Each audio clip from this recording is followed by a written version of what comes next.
Hello guys, welcome to my channel autism and music. मैं हूं Komal Thakur, parenting and autistic child. और guys आज एक कॉमन क्वेश्चन को हम लोग डिस्कस करेंगे।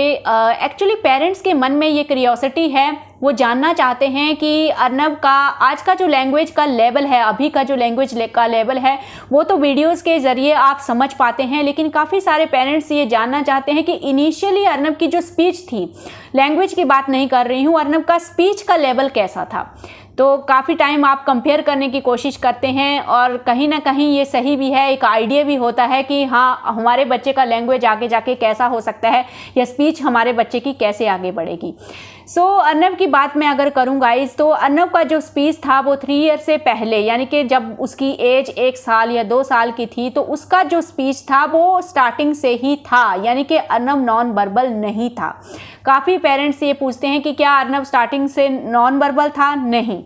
सो इसमें जो ऑटिज़म है इसमें काफ़ी सारे पैटर्न होते हैं, जिसमें 1 साल या 2 साल का ऑटिस्टिक बच्चा जो है, उनकी कुछ बच्चों की स्पीच नहीं डेवलप हो रही होती है, या कुछ बच्चों की स्पीच जो है वो होती है, क्लियर होती है, या कुछ बच्चों का जो स्पीच होता है वो होता है लेकिन क्लियर नहीं होता है। तो मैंने 3 पैटर्न आप लोगों को बताए। 1 साल, 2 साल या 3 साल का ऑटिस्टिक बच्चा है, स्पीच की बात कर रहे हैं हम लोग, अभी लैंग्वेज की बात नहीं कर रहे हैं। स्पीच मीन्स वॉइस निकालना, या आपने कुछ बोला, बच्चे ने वो रिपीट किया, बच्चे ने कोई राइम सुनी, कोई गाना सुना, उसको गुनगुनाया, तो वो क्या है? आपके बच्चे का उस केस में 100% स्पीच है। तो स्पीच की बात हम लोग कर रहे हैं। स्पीच के भी 3 पैटर्न हैं, तो जो मैंने अभी आप लोगों के साथ मेंशन किए कि 1 साल 2 साल में कुछ बच्चों का स्पीच नहीं आता है, जिसमें तब आप स्पीच थेरेपी की हेल्प लेते हैं, ओरल मोटर एक्सरसाइजेज, टंग एक्सरसाइजेज, जॉ एक्सरसाइजेज करवाते हैं ताकि आपके बच्चे का स्पीच जल्दी आए। और कुछ बच्चों का स्पीच होता है लेकिन क्लियर नहीं होता है, आपको समझ में आता है कि बच्चा क्या बोल रहा है लेकिन इतना क्लियर नहीं होता है। और कुछ बच्चों का जो स्पीच है वो क्लियर ही होता है, और जिन बच्चों का स्पीच क्लियर होता है 1 साल 2 साल की एज में, वहीं पे आप देखोगे डायग्नोसिस जो है वो लेट होते हैं, क्योंकि पेरेंट्स काफ़ी ज़्यादा कंफ्यूज्ड होते हैं, स्पेशली अगर बच्चे में एडीएचडी के सिम्टम भी हैं।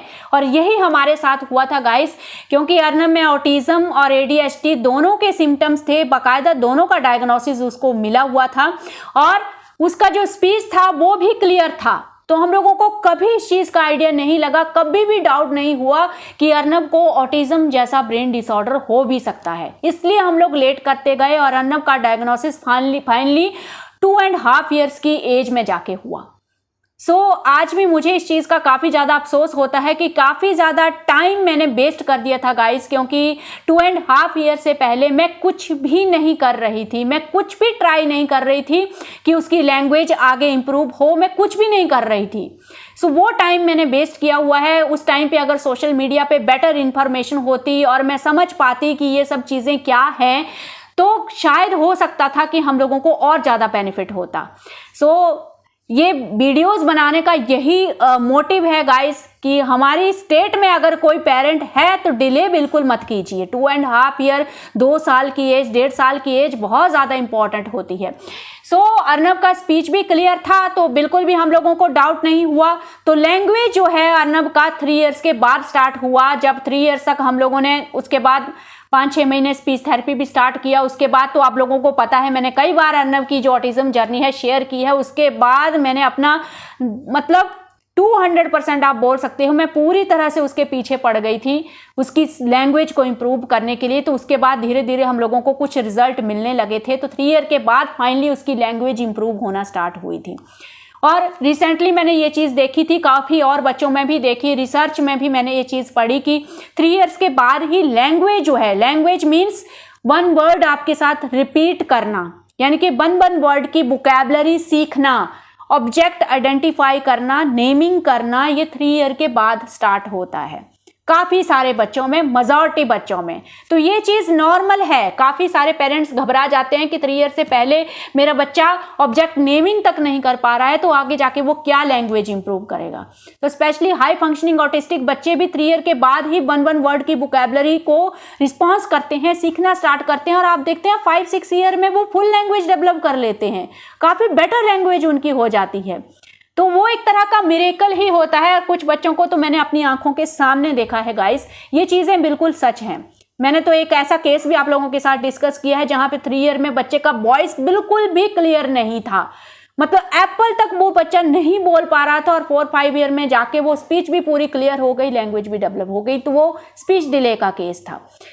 कुछ भी हो सकता है ये सारी चीज़ों में। तो बिल्कुल भी अपने दिमाग में ये भ्रम मत रखिए कि 1-2 साल में स्पीच नहीं आ रही है तो आगे भी नहीं आएगी, या स्पीच जो है वो इसमें दोनों तरफ से बात है। जैसे अर्नब का स्पीच क्लियर था 2.5 ईयर तक, मतलब उसका जो स्पीच था स्टार्टिंग से ही क्लियर था, तो हम ये नहीं बोल सकते थे कि अर्नब का लैंग्वेज आके जाके फुली डेवलप हो जाएगा।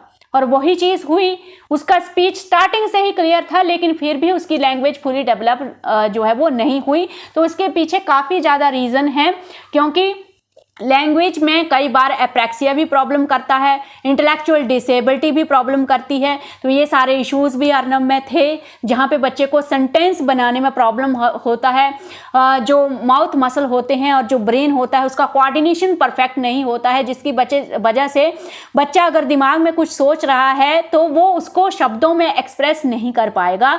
यानी कि अर्नब में अभी भी ये प्रॉब्लम दिखती है। अभी तो उसका स्वभाव कुछ ऐसा है कि उससे चीज़ों को वो एक्सप्लोर करता है, वो कुछ चीज़ों को पूछने की कोशिश करता है, जानने की कोशिश करता है। तो जब वो सेंटेंस बोलेगा तो हम तो समझ जाते हैं, लेकिन कई बार उस सेंटेंस का बिल्कुल उल्टा मीनिंग होता है, यानी कि हर चीज़ आगे पीछे दिखेगी आपको। सेंटेंस का जो ग्रामर है वो पूरी तरह से रॉन्ग होता है, स्पेशली जब वो ऐसा सेंटेंस बोलने की कोशिश करता है जिसको मैंने उसको नहीं सिखाया है।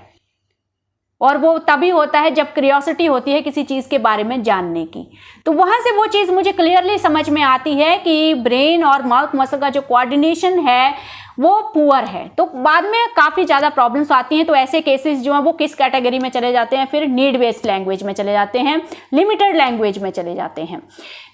ये सारे डिफरेंट पैटर्न्स हैं। अब टाइम है आपके साथ एक बहुत ही अच्छी बुक शेयर करने का। स्पीच थेरेपी अगर आप अपने बच्चे की घर पे कर रहे हैं तो ये जो बुक है वो आप लोगों को कंप्लीटली गाइड करेगी, क्योंकि इसमें परफेक्ट मेथड जो है वो मेंशन किया गया है स्पीच थेरेपी का। इसमें वही मेथड मेंशन किया गया है जो मैं अपने हर वीडियो में आप लोगों के साथ शेयर करती हूँ, और स्टार्टिंग से मैंने अर्नब के साथ यही मेथड शेयर किया है और इस मेथड के 100% रिजल्ट आप लोगों को मिलते हैं गाइस, क्योंकि इससे आसान और परफेक्ट तरीका हो ही नहीं सकता है एक स्पेशल नीड बच्चे को स्पीच थेरेपी अगर आप घर पे दे रहे हैं तो इसमें सेम मेथड यूज़ किया गया है। किसी भी पिक्चर को आपको डिस्क्राइब करना है, जब 1 वर्ड की वोकैबुलरी से आगे जब आप बढ़ते हैं यहीं पे दिक्कत आती है। फ्लैश कार्ड से तो पेरेंट इजीली समझा पाते हैं, ऑब्जेक्ट आइडेंटिफिकेशन के लेवल को पेरेंट अचीव कर लेता है, लेकिन उसके बाद आगे कैसे बढ़ना है, सेंटेंसेस, ब्रीफिंग, क्वेश्चन आंसरिंग पे कैसे जाना है, यहाँ पे दिक्कत आती है काफ़ी सारे पेरेंट्स को। तो ये बुक से वो प्रॉब्लम जो है वो सॉल्व हो जाएगी गाइस। तो ये है book guys, everyday actions everyday words. इस बुक को आप तब यूज़ कीजिए जब आपने फ्लैश कार्ड यूज़ कर लिए हैं और बच्चे का जो वोकैबुलरी है वो काफ़ी ज़्यादा स्ट्रांग हो गया है। यानी कि अगर बच्चा 2-3 साल का है और जस्ट अभी आपने स्पीच थेरेपी को स्टार्ट ही किया है तो सबसे पहले आपको फ्लैश कार्ड ही यूज़ करने हैं। उसके बाद नेक्स्ट लेवल पे जब आपको जाना है, सेंटेंसेस के लेवल पे जाना है, चीज़ों को रिलेट करना है, बच्चे को अपनी नीड एक्सप्रेस करना सिखाना है, तब आपके लिए ये बुक जो है वो परफेक्ट है। मैं ये बोल सकती हूँ कि फ्लैश कार्ड के बाद इमीडिएटली आपका नेक्स्ट स्टेप ये बुक हो सकती है, नो डाउट। उसके बाद ये बुक परफेक्ट है। तो कुछ इस तरह के विजुअल दिए गए हैं, आप देखिए इतने बड़े पेज में, और जो विजुअल की क्वालिटी है वो काफ़ी ज़्यादा क्लियर है, बिल्कुल भी क्राउडेड नहीं है, ताकि बच्चे का जो ध्यान है वो भटके ना, बच्चे का कंसंट्रेशन जो है वो बना रहे। बिल्कुल रियल लाइफ की जो पिक्चर्स हैं वही सेम टू सेम है, और ये इसीलिए दी गई हैं कि जब बच्चा पिक्चर से इन चीज़ों को समझ जाएगा तो वो इजीली रियल लाइफ में भी सेम चीज़ों को रिलेट कर पाएगा। तो काफ़ी पेरेंट्स ये भी पूछते हैं कि पिक्चर से बच्चा रियल लाइफ में कैसे रिलेट करेगा, तो ये बुक जो है वो उस प्रॉब्लम को भी पूरी तरह से सॉल्व कर देगी। सो यहाँ पे आप देखिए, यहाँ पे पिक्चर है और इसके दूसरी साइड पे ये पेरेंट को गाइड किया गया है। This is not for child, ये आपके लिए है। आपको यहाँ पे समझाया गया है कि आपको इस पिक्चर को कैसे यूज़ करना है बच्चे की स्पीच थेरेपी के लिए या फिर लैंग्वेज को इम्प्रूव करने के लिए। And the method is same, जो मैंने अपने पहले वाले लैंग्वेज के वीडियो में आप लोगों को मेथड सजेस्ट किया है, जो मैं अर्नब के साथ स्टार्टिंग से यूज़ करती आ रही हूँ। यानी कि सबसे पहले vocabulary and then simple sentences and then briefing, तो ये सेम मेथड है। सो मुझे ये बुक बहुत अच्छी लगी। यहाँ पे आप देखिए स्टेप 1 आपका ये होना चाहिए कि उस पिक्चर में जो वोकैबुलरी है, यानी कि उसमें टूथपेस्ट दिया गया है, टीथ दिए गए हैं, या जो चाइल्ड है उसको क्या बोलते हैं, गर्ल है। सबसे पहले आपको वोकैबुलरी के ऊपर वर्क करना है। जब बच्चा वोकैबुलरी क्लियरली बोल पाएगा, क्लियरली वहाँ पे आइडेंटिफाई कर पाएगा कि हाँ ये टूथपेस्ट है, ये टीथ है, ये गर्ल है, उसके बाद आपको नेक्स्ट स्टेप पे जाना है। छोटे छोटे सेंटेंसेस वहाँ पे मेंशन सेंटेंसेस वहाँ पे बनाने हैं, यानी कि ये क्या है, ये टूथपेस्ट है, ये क्या है, ये ब्रश है, ये टीथ है, तो ये क्या है, यानी कि क्वेश्चन आंसरिंग भी यहाँ पे इंट्रोड्यूस करके आप आंसर भी सिखाओ साथ में। तो सेम यहाँ पे वही दिया गया है। Step 2 1 simple sentences and step 3 2 associated sentences, यानी कि एक से ज़्यादा सेंटेंसेस को साथ में जोड़ना, यानी कि वो ब्रीफिंग का लेवल आ गया। यानी कि बच्चा एक्सप्रेस करेगा पूरी पिक्चर को कि यहाँ पे ये टूथपेस्ट है, ये टीथ है, ये टूथब्रश है, ये गर्ल है, और गर्ल क्या कर रही है, गर्ल ब्रश कर रही है, गर्ल अपने टीथ को क्लीन कर रही है। तो इस बुक की खास बात की अगर मैं बात करूँ तो हर पेज पे आपको ऐसे ही मिलेगा, हर पेज पे आपको इसी तरह के विजुअल दिए गए हैं और साथ में आपको यहाँ पे हेल्प दी गई है कि उस पिक्चर में आपको क्या क्या सिखाना है, बच्चे को कैसे सिखाना है। तो सेम हेल्प आपको यहाँ पे दी गई है। तो ये खास बात है इस बुक की कि पेरेंट को विजुअल के साथ साथ ये भी सिखाया जा रहा है कि बच्चे की घर पे स्पीच थेरेपी कैसे करनी है। तो यहाँ पे देखिए हर चीज़ यहाँ पे मेंशन की गई है, तो आपको ये टेंशन लेने की ज़रूरत बिल्कुल भी नहीं है कि इस बुक को हम लोग स्पीच थेरेपी के लिए कैसे यूज़ करेंगे। तो हम बोल सकते हैं कि ये जो बुक है वो स्पेशली डिज़ाइन की गई है स्पीच थेरेपी के लिए, यानी कि अगर आप घर पर अपने बच्चे की स्पीच थेरेपी कर रहे हैं तो इसी तरह के विजुअल हैं। बहुत मोटी ये बुक है, बहुत ज़्यादा इसमें विजुअल हैं, काफ़ी ज़्यादा, और सारे विजुअल जो हैं वो डेली लाइफ के रिगार्डिंग ही हैं। तो बिल्कुल बहुत अच्छे से आपको, अगर आप डेली लाइफ यानी कि सराउंडिंग से अपने बच्चे को आप अवेयर करना चाहते हैं, आसपास की चीज़ों को सिखाना चाहते हैं, आसपास की चीज़ों को रिलेट करना सिखाना चाहते हैं, then this book is perfect for your child. तो इस तरह के कुछ विजुअल हैं, आप देख सकते हैं, और हर पेज पे आपको मेंशन भी किया गया है कि आपको कैसे सिखाना है। तो बिल्कुल भी टेंशन लेने की ज़रूरत नहीं है कि इन विजुअल को मैं कैसे यूज़ करूँगी।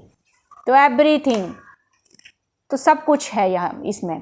तो ये बहुत मोटी बुक है, यानी कि काफ़ी ज़्यादा विजुअल इसमें दिए गए हैं। कुछ इस तरह का लुक है इस बुक का, आप देख सकते हैं कितनी ज़्यादा इसकी मोटाई है, यानी कि बहुत ज़्यादा पेजेस इसमें आपको मिलने वाले हैं, काफ़ी ज़्यादा विजुअल इसमें हैं, और लगभग सारे के सारे एक्शन वर्ड्स जो हैं वो आप जो भी डेली लाइफ में हमारे जो एक्शन वर्ड्स होते हैं, रिलेटेड एक्शन वर्ड्स होते हैं, सभी इस बुक में जो है वो मेंशन किए गए हैं। तो यहाँ पे ये लास्ट में मेंशन भी किया गया है कि ये बुक आपके बच्चे को कैसे हेल्प करेगी, क्या क्या बेनिफिट होंगे, किन किन डिसऑर्डर में आप इन बुक को यूज़ कर सकते हैं, ये सब कुछ यहाँ पे मेंशन किया गया है। पॉज करके रीड कर सकते हैं।